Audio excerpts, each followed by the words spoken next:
Good evening, ladies and gentlemen, and welcome once again to On the Couch with me, Martin Colclough. My guest today is another guest we have from Denmark, a friend of mine. She's been a course organizer of mine, and I know that we're going to enjoy this interview, getting a perspective of mediumship from other countries and from different people. And I think that's important, that we show people that everybody's journey is different. So my guest today is Jeanie MArie Solberg. Hiya, Jeanie. Hi, Martin, and thank you for the invitation. You're welcome. We've been planning this for a while, and even today I've messed it up for you. So I'm sorry if I've eaten into your, at home time with your family. No, not at all.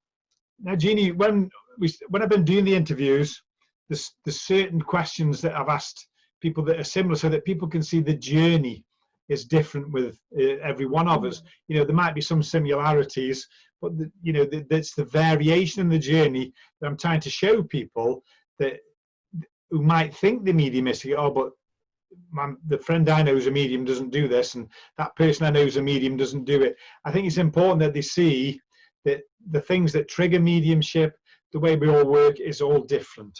So yeah, I know that I know you love spiritualism. As I said to the viewers, you've been my course organizer. I've worked for you twice now. We've met at Stansted, the Arthur Findlay College. And your love of mediumship is obvious, and spiritualism. But the question I ask everybody is, what brought you into it? Well, actually, I didn't have any experience when I was a child. I don't have any recognition or memories about seeing ghosts or shadows or angels or nothing. I was just a very intuitive child. So when I was, I think it was, I know when the time, it was in November, 20th of November, 1991. I was at the bathroom in my work, and suddenly I heard a voice, man's voice in my head saying, one of these days you will find out that Michael is dead. And that was my first experience with a spiritual guide. I didn't know that at that moment. I was really shocked, confused about what is this voice about? Where did it come from? And it sounds so loud and clear that I was sure that somebody was standing outside of the toilet door talking to me. But obviously there wasn't. So 2 days after, my current boyfriend picked me up from work. And when I jumped into the car, he said, oh, Michael died 2 days ago. Yeah. So that was my first experience. And Michael was my boyfriend, ex-boyfriend. And he was really spiritual. He could communicate with loved ones. He could, he said himself, I don't want to get married. I don't want any children because I know I'm not getting old. I know I'm going to die young. Wow. And I found him really strange, but at the same time, I was really curious about it. Yeah. But I was 19 at that time and really naive about everything, and never met anybody that could communicate with loved ones or even talk about the spiritual world. So that was really strange for me. But I had starting to had dreams about him, who was really clear in the dream. And then one night, and this is a couple of years after he died, I was in bed, laying in bed, and I said, oh, Michael, damn it, why did you have to die? I really wish you were here now. And then I felt somebody touched me. Yes. And I got so spooked, so scared that I jumped up and turned on the light in the bedroom, and I was shaking. Still, I didn't know what that was. I think 6 months after, I went to a psychic reading, and she said, before we go on with your psychic reading, I have a message for you for a loved one. And I was thinking about my grandma or granddad, so I said, no, I don't really want it because I don't know what they have to say to me. And she said, no, it's not your grandparents, it's a young man, and he just wants to say, I'm sorry that I scared you. And yeah. Excellent. My first experience, and it spooked me because I I love horror movies. the more the more horror, the better. So obviously, I had. When you have seen a lot of horror movies, you think that communicating with loved ones should be scary. Yes. And so that's why it spooked me and it shocked me. But later I found out that it wasn't so scary at all. No. So when you started having these experiences, what did you do about development? Well, at that time, I didn't do anything because I was a young mom. I just had my first child. So I didn't go into that. But it stayed in my memory and it made a really deep impact on me. So I was starting to questioning things, starting to examining. And this is 1992. So internet wasn't that used. So, and I didn't have anybody in my network, no family, no friends that was spiritual, that I could communicate with this. So I was totally alone. But then one day I was at work and my friend called me, my best friend through since school.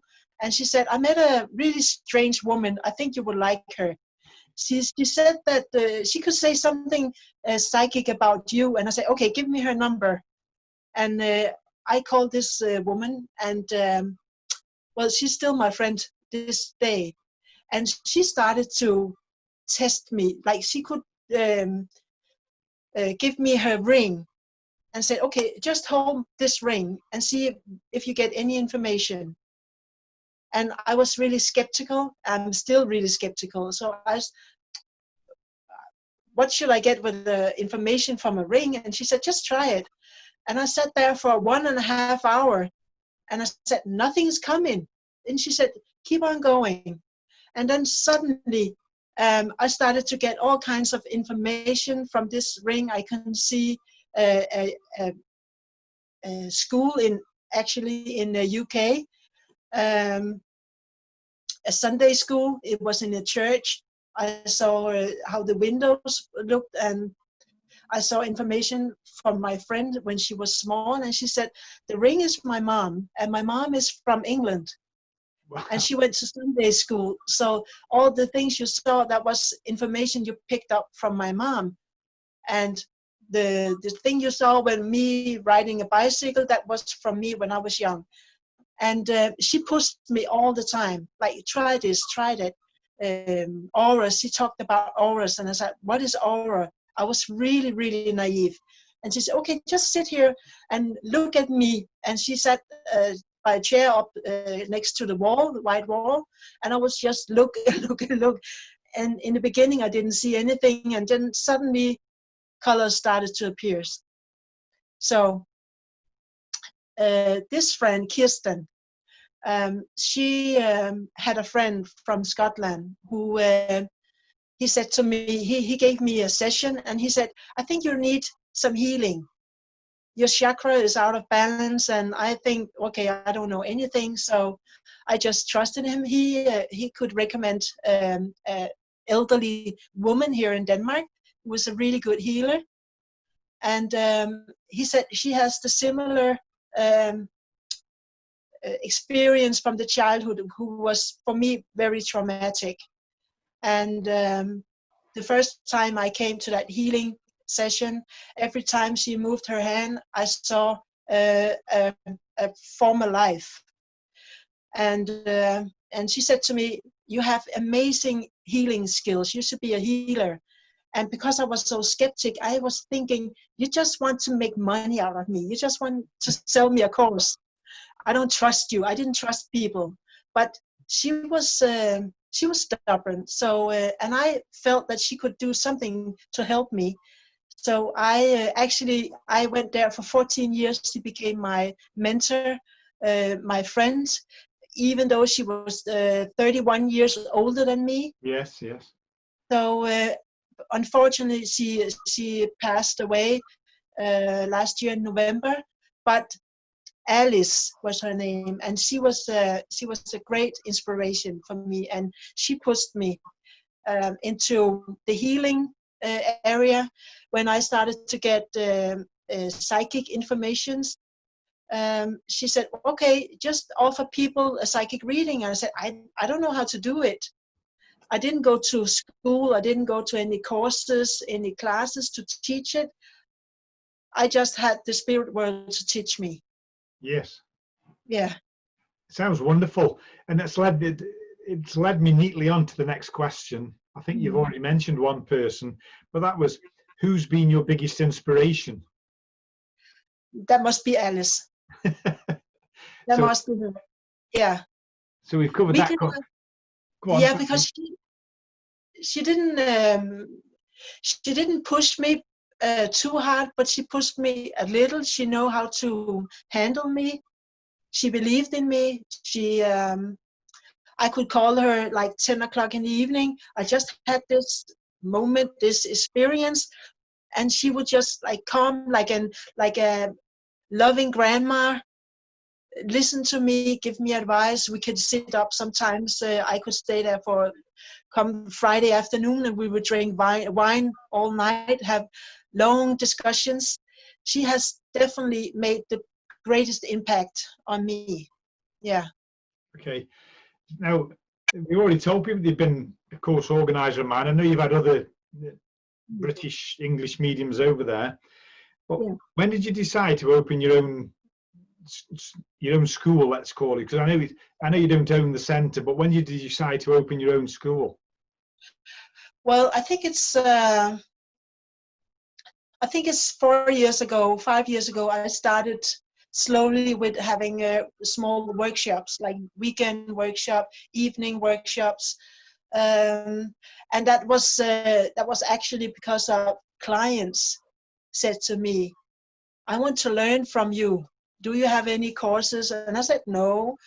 And like after like 20 people asked me, or even more, for a couple of years, asked me, do you have a school? Do you have no? And dear Alice, she said to me, maybe you should open a school. That's what the spirit world is trying to tell you. So yeah. And actually, you were the first teacher that I invited to the center.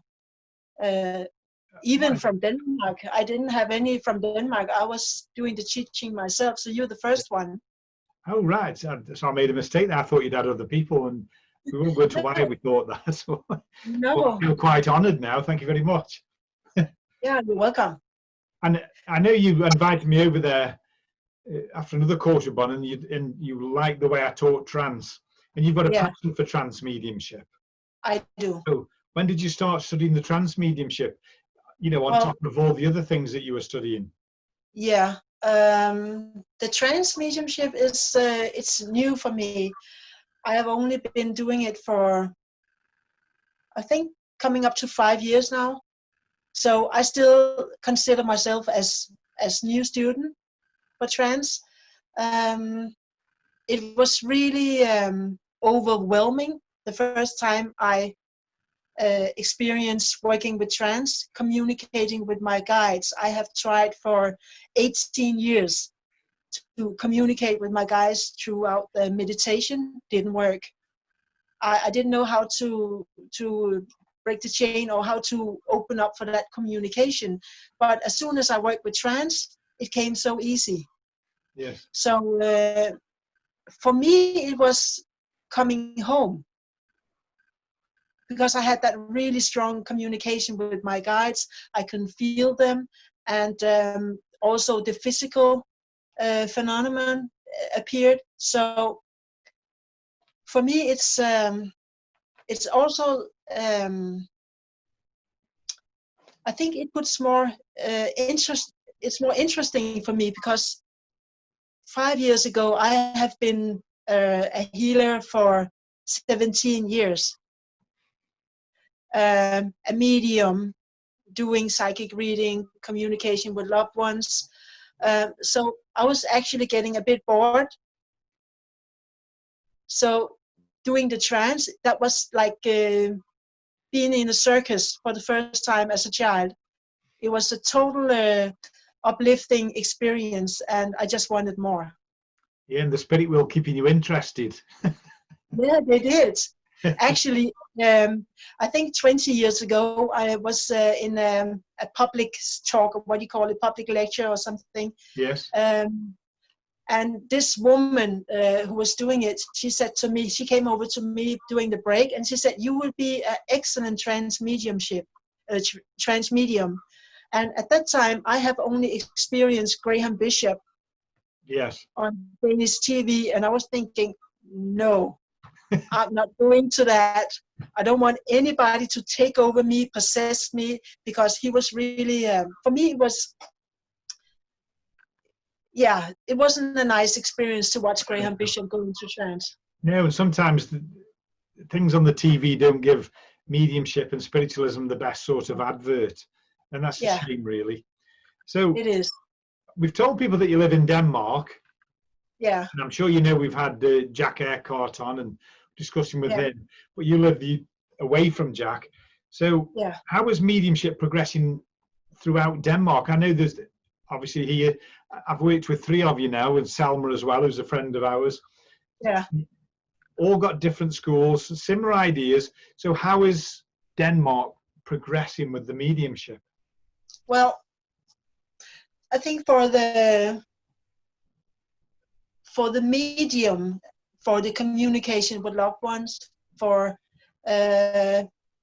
psychic readings, that I consider that has been an explosion. Yeah, yeah. Like, I feel that like almost everybody wants to be a medium now.